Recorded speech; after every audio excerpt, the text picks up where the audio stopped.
Hello everyone, welcome to our channel. आपका हमारे इस चैनल पे स्वागत है। बात करेंगे हम इस वीडियो में न्यू एजुकेशन पॉलिसी 2020 की।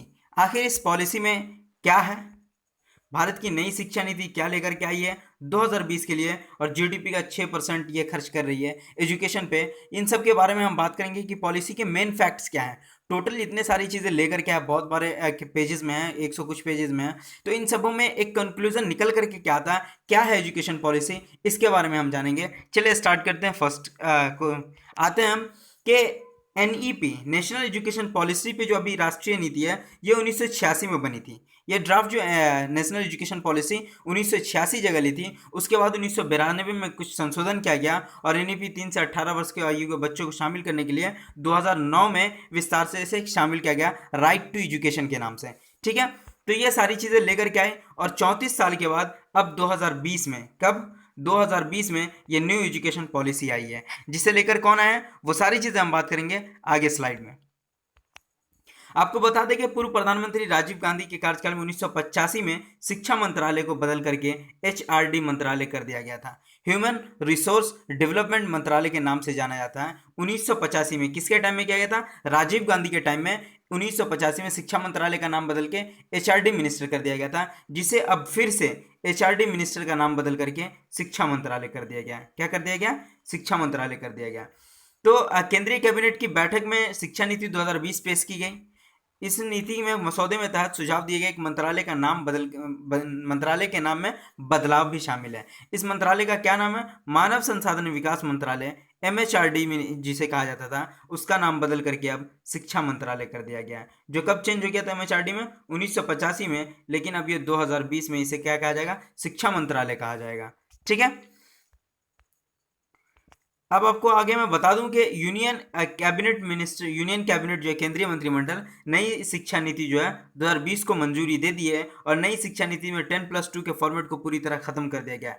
पहले क्या था कि 10+2 सिस्टम चलता था। पहले आपको क्या तो प्री प्राइमरी, प्राइमरी, उसके बाद सेकेंडरी, फिर क्या तो हायर, ये सारी चीज़ें लेकर के आना पड़ता था 10th तक, 10+2 12th करने के तक। लेकिन अब इसे बहुत अलग तरीके से चेंज कर दिया गया है। अब इस 10+2 को 5+3+4 के हिसाब से चला जाएगा। क्या होगा, 5+3+4 के हिसाब से होगा। इसका मतलब क्या हुआ कि प्राइमरी से दूसरी कक्षा तक एक हिस्सा होगा।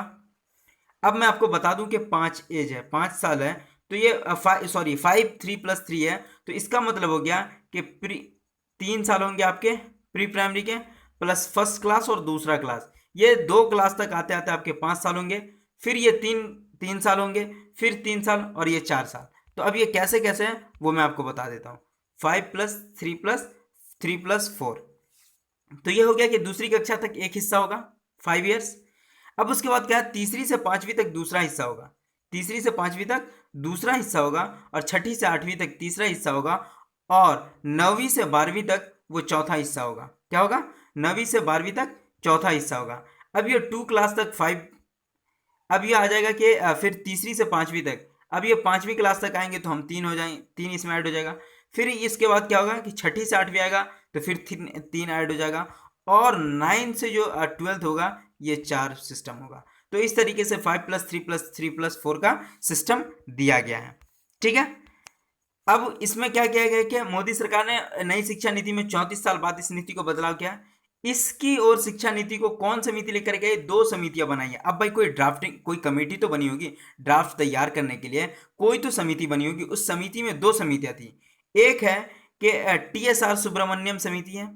कौन है, टीएसआर सुब्रमण्यम समिति। और दूसरा है डॉक्टर के कस्तूरी रंगन समिति बनाई गई, जिनके सुझावों पर नई शिक्षा नीति का बदलाव लाया गया। आपसे अगर पूछा जाए कि नई नीति का किसने पेश किया सुझाव, तो के कस्तूरी रंगन ने क्या तो नई शिक्षा नीति का सुझाव किया, और दूसरा टीएसआर सुब्रमण्यम समिति। अब इसमें 5+3+4 का जो सिस्टम है, पहले क्या था कि टोटल 5 3 8 3 11 4 15 साल लगेंगे अब आपको 12th करने तक। 12th करने तक कितना लगेगा, 15 साल लगेंगे, और पहले कितना लगता था, 12 साल लगता था। लेकिन इसमें बहुत डिफरेंट है, आपको बहुत सारी सीखने को मिलेगा। चलिए अब बात करते हैं कि नई शिक्षा नीति में पढ़ाई, परीक्षा, रिपोर्ट कार्ड सब कैसे होंगे।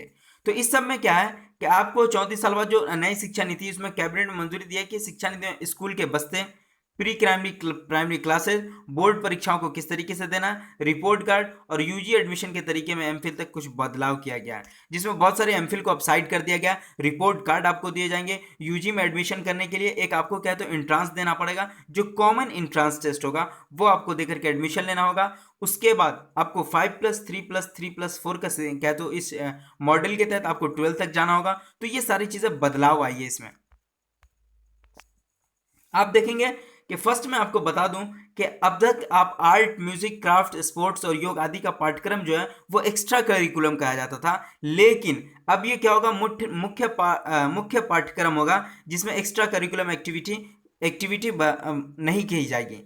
ठीक है, इसे अब एक्स्ट्रा करिकुलम एक्टिविटी नहीं कहा जाएगा, अब ये आपके अंदर शामिल होगा, आपके क्या तो करिकुलम में ही ये टोटल शामिल होगा। सारी चीज़ें नॉलेज दी जाएगी आपके लिए। कोई भी ऐसी बाधा नहीं कि आप आर्ट्स रखोगे तो आप म्यूजिक की तरफ जाओगे, इस तरफ जाओगे, ऐसा कुछ भी नहीं है। आप साइंस भी रख करके आर्ट की तरफ, म्यूजिक की तरफ इंटरेस्टेड है तो आप वहाँ भी जा सकते हैं। स्पोर्ट्स में क्या तो इंटरेस्ट है, आप वहाँ भी जा सकते हैं। आप अगर साइंस लेते हैं, बायोलॉजी लेते हैं, तो आपको बायोलॉजी पढ़ने के अलावा अगर आपको ज्योग्राफी में क्या तो इंटरेस्टेड है तो आप ज्योग्राफी भी पढ़ सकते हैं। आप अगर आर्ट्स लिख रहे हैं, हिस्ट्री, और आपको बायोलॉजी में इंटरेस्टेड है तो बायोलॉजी भी कर सकते हैं। केमिस्ट्री इंटरेस्टेड है, मैथ्स इंटरेस्टेड है, तो आप वो सब चीज़ें, मतलब कि जो भी इच्छानुसार हो, इंटरेस्टिंग जो लगे सब्जेक्ट आपको, वो आप चूज कर सकते हैं। इसके लिए कोई बाधाएं नहीं होंगी।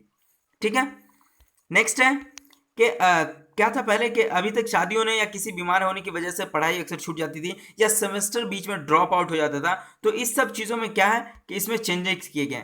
आप अगर ग्रेजुएशन कर रहे हैं और एक साल आप ड्रॉप आउट होते हैं, उसके बाद अब क्या था, पहले क्या था कि आप फिर से उसे क्या तो इनरोलमेंट करना होगा, फिर से उसमें एडमिशन लेना होगा और तब जाके फिर पढ़ना होगा। वो जो एक साल आप ड्रॉप आउट हो चुके थे उसमें आपको फिर से क्या तो वो नहीं माना जाएगा। लेकिन इस नई शिक्षा नीति में कहा गया है कि आप अगर एक साल की पढ़ाई करते हैं तो आपको सर्टिफिकेट कोर्स दिए जाएंगे, 2 साल की पढ़ाई करते हैं तो डिप्लोमा मिलेगा, 3 या 4 साल की करते हैं तो डिग्री दी जाएगी।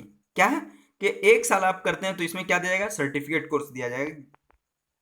दूसरा करते 2 साल आप कंप्लीट कर जाते हैं, फिर सिचुएशन कुछ ऐसा आता है, घर में क्या तो प्रेशर होता है, खुद में बड़े होते हैं घर के, अब बड़े लड़के होते हैं तो फिर प्रेशर, बहुत सारी चीज़ें, बहुत सिचुएशन बहुत अलग होती है इंसान की अब उनके लाइफ में।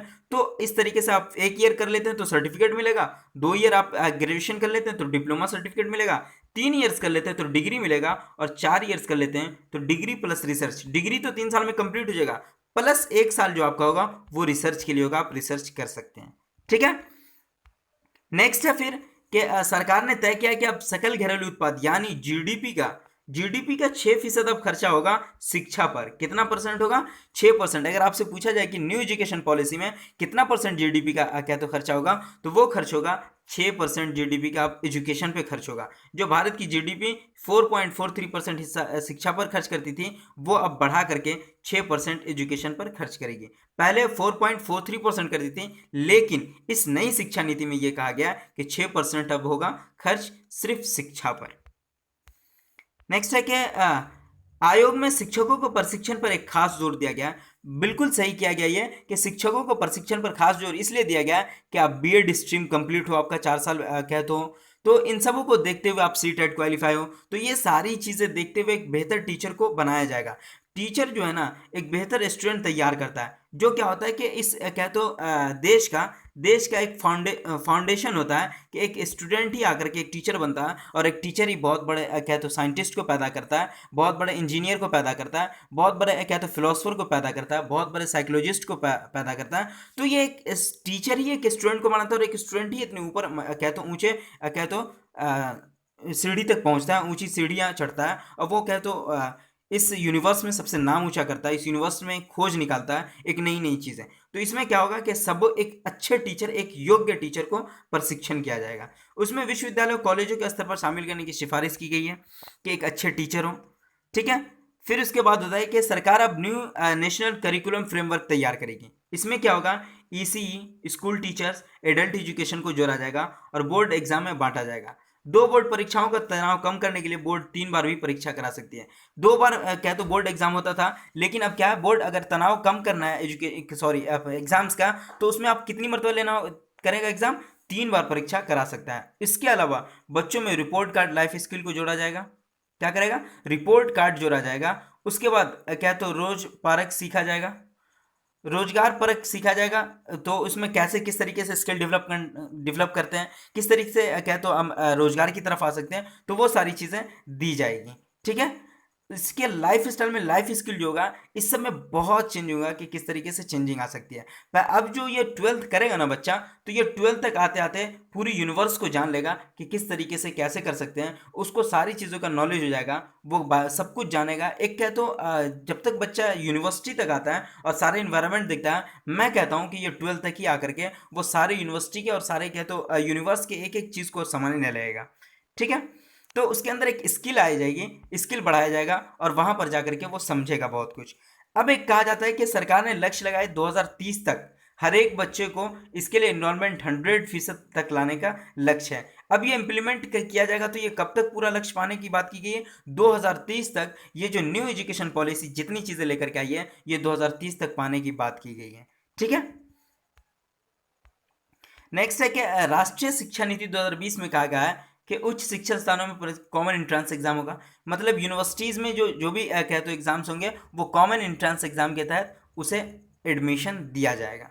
ठीक है, ये आम एग्जाम्स होंगे। उसके बाद एनटीए कहा कि all India engineering entrance exam, JEE Main, प्रवेश मेडिकल और दिल्ली विश्वविद्यालय, जवाहरलाल नेहरू विश्वविद्यालय के में प्रवेश परीक्षा आयोजित करता है।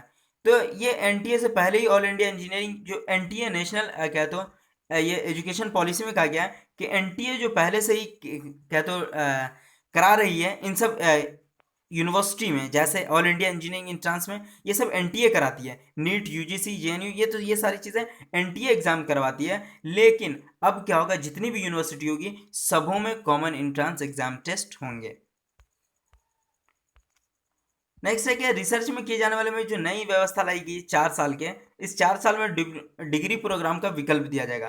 3 साल डिग्री के साथ 1 साल एमए करके एमफिल की जरूरत नहीं होगी, सीधे पीएचडी में। आप 1 साल में एमए करेंगे डिग्री के बाद, 4 साल जो डिग्री प्रोग्राम होगा उसके 1 साल बाद एमए करेंगे और एमए के बाद आप डायरेक्ट पीजी में एडमिशन ले सकते हैं। एमफिल को अब खत्म कर दिया गया कि एमफिल अब नहीं होगी न्यू एजुकेशन पॉलिसी में। ठीक है, फिर बात कही गई है कि मल्टीपल डिसिप्लिनरी एजुकेशन में आप किसी भी एक स्ट्रीम के अलावा दूसरा सब्जेक्ट भी ले सकते हैं। अब क्या है कि पहले क्या था कि अगर हम 12th करने के बाद हम क्या तो आर्ट्स स्ट्रीम ले लिए, तो हम साइंस चूज नहीं कर सकते हैं, या फिर साइंस लिए तो हम क्या तो कॉमर्स चूज नहीं कर सकते हैं। लेकिन अब इसे साइड कर दिया गया है। आप क्या करेंगे कि आप इंजीनियरिंग कर रहे हैं तो आपको म्यूजिक का भी शौक है, तो आप इस विषय का भी साथ में पढ़ सकते हैं। स्ट्रीम के अनुसार सब्जेक्ट लेने पर जोर नहीं होगा, जैसे स्ट्रीम के अनुसार सब्जेक्ट का चुनाव करना होता था उसमें अब बदलाव आएगा। अब जो भी चीज़ें होती है स्ट्रीम में कि आप आर्ट्स लिए तो आर्ट्स के सब्जेक्ट चूज करेंगे, साइंस लिए तो साइंस के सब्जेक्ट चूज करेंगे, कॉमर्स लिए तो कॉमर्स के सब्जेक्ट चूज करेंगे। लेकिन ऐसा अब नहीं होगा इस न्यू एजुकेशन पॉलिसी के तहत। अब आपके जो भी इंटरेस्टेड सब्जेक्ट्स होंगे वो आप चूज करेंगे और आप उसमें क्या तो आगे बढ़ सकते हैं, अपने स्किल को बहुत डेवलप कर सकते हैं। ठीक है, उसके बाद क्या है कि प्राथमिक स्तर पर शिक्षा में बहुभाषिकता को प्राथमिकता के साथ शामिल करने के ऐसे भाषा शिक्षक की उपलब्धता को महत्व दिया जाता है। जो बच्चों को भाषा को समझता हो उसके मातृभाषा में उसकी एजुकेशन दी गई। पहले से 5वीं तक जो है वो क्या किया जाएगा कि मातृभाषा में उसके एजुकेशन दी जाएगी। पहले और 2 भाषाओं का सुझाव दिया गया है। क्या किया गया है कि जहाँ घर और स्कूल की भाषा अलग अलग है वहाँ 2 भाषाओं के इस्तेमाल का सुझाव दिया गया है। जैसे क्या है तो मैं आपको बता दूं कि अगर बंगाल का बच्चा है तो बंगाली बोलेगा, अगर कर्नाटक का बच्चा है तो कन्नड़ बोलेगा, आंध्र प्रदेश का बच्चा है तो तेलुगु बोलेगा। तो ये सारी चीज़ें जो है, तमिलनाडु का बच्चा है तो तमिल बोलेगा।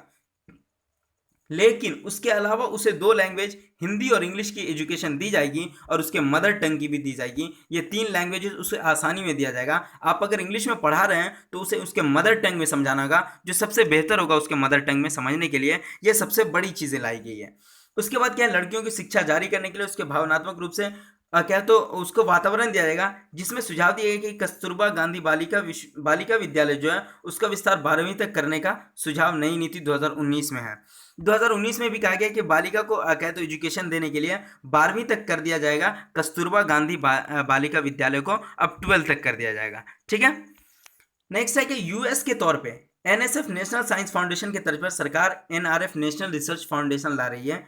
जिसमें केवल साइंस बल्कि सोशल साइंस के भी बच्चे होंगे। यूएस यूनाइटेड स्टेट में जो एनएसएफ सिस्टम है, नेशनल साइंस फाउंडेशन की तरफ से, अब इंडिया क्या लेकर आ रही है, एनआरएफ, नेशनल रिसर्च फाउंडेशन। अब ये नेशनल रिसर्च फाउंडेशन में क्या होगा कि जितने भी युवा हैं ये सब अब रिसर्च करेंगे, जो भी कह तो अपने फील्ड में ये सिर्फ रिसर्च करेंगे, और यूएस जैसे एनएसएफ करवाती है उस तरीके से अब एनआरएफ करेगी।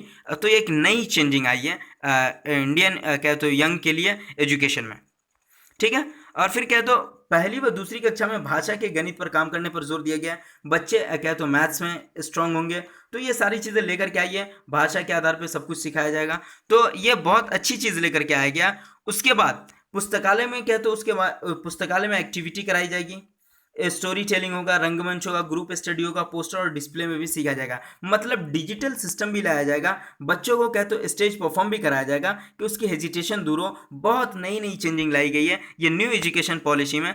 इसके अलावा भारतीय नई शिक्षक नीति में भाषा को लेकर अभी विवाद चल रहा है, जिसमें क्या कहा गया कि कस्तूरियन कमेटी जो है, कस्तूरी रंगन का बयान आया है कि उन्होंने किसी भी प्रकार के भाषा को नहीं थोपी है। जिस तरीके से हम देखेंगे कि अदर स्टेट में, दूसरे स्टेट में जो एजुकेशन है वो अलग अलग कह तो लैंग्वेज में दी जा रही है, लेकिन कहा गया था क्या कि इसके बच्चे को जो स्थानीय भाषा है उन्हीं पे एजुकेशन नहीं दिया जाएगा, हमारा जो अपना होगा वो दिया जाएगा।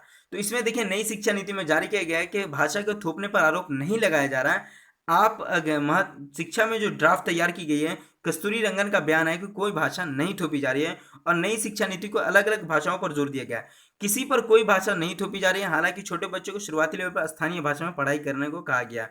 उन्होंने कहा कि बच्चा जो आसानी हो सीखने में, बच्चे को जो एजुकेशन बहुत ईजी हो सीखने में, उसे कहा गया कि उसके मदर टंग में दिया जाए। क्या किया जाए, मदर टंग में दिया जाए। और ये सबसे बेहतर तरीका है कि बच्चा का अगर क्या तो माइंड जो सेटअप होता है वो मदर टंग में ही होता है। उसके क्या तो उसकी जो अपनी ज़बान होती है, लोकल एरिया, लोकल क्या तो लैंग्वेज होती है, उस लैंग्वेज में वो ज़्यादा सीखता है, ठीक है।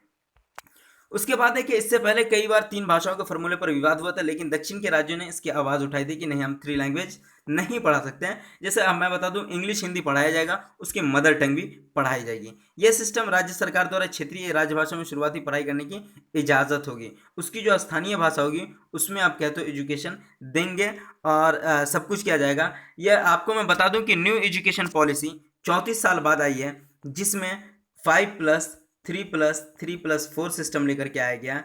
उसके बाद इसमें क्या है तो कस्तूरी रंगन कमेटी के सुझाव पर यह न्यू एजुकेशन पॉलिसी आई है। इसमें क्या गया कि यूएस के तौर पे एनआरएफ टीम गठित की गई है। इसके अलावा आप कहें तो हायर एजुकेशन जैसे यूजीसी ग्रांट कमीशन थी, एनसीईआरटी, एनसीटीई, अब इसे हटा करके अब क्या जाएगा, higher education commission of India. क्या कहा जाएगा, HECI, एक नई फाउंडेशन आएगी, एक नया कमीशन आएगा, और यही higher education commission of India के तहत पे काम करेगा। अब एनसी क्या तो यूजीसी ये सब साइड हो जाएगा, ठीक है। तो ये टोटल हमारा न्यू एजुकेशन पॉलिसी पे वीडियो रहा। हमें आई होप, मैं समझ रहा हूँ कि आप समझ गए होंगे सारी चीज़ें कि किस तरीके से इस पॉलिसी में बात की गई है। Thanks for watching. सब्सक्राइब करें हमारे चैनल, और ज़्यादा से ज़्यादा लाइक करें, शेयर करें। Thank you so much.